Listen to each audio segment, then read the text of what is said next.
Est-ce qu'il est vrai que la Régie du logement réglemente les augmentations de loyer?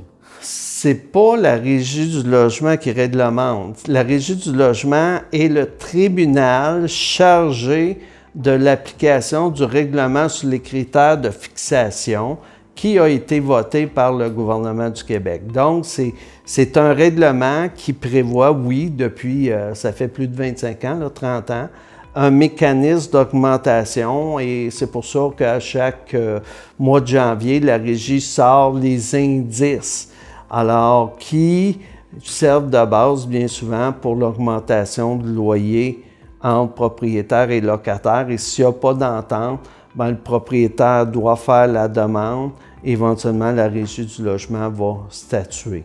Mais un propriétaire fait le calcul, l'augmentation recommandée par la Régie indique qu'il peut augmenter de 12 $, mais il s'entend avec le locataire de l'augmenter de 15 $.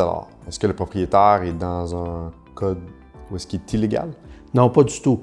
Au Québec, et d'ailleurs c'est favorisé, il n'y a rien qui empêche un propriétaire, reprenons depuis le début, un propriétaire peut demander beaucoup plus que la Régie du logement va prévoir. Par exemple, bon, si le locataire s'entend avec le locataire, dire voici, consent à, je ne sais pas moi, 25-30 $ d'augmentation, mais en contrepartie, je vais te refaire la cuisine. Alors ça, on appelle ça une transaction.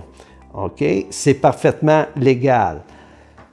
Si le propriétaire demande plus que les indices de la Régie, mais que le locataire ne conteste pas dans le mois de la réception, encore là, le bail est renouvelé selon le montant demandé par le propriétaire et, bon, tant mieux pour lui.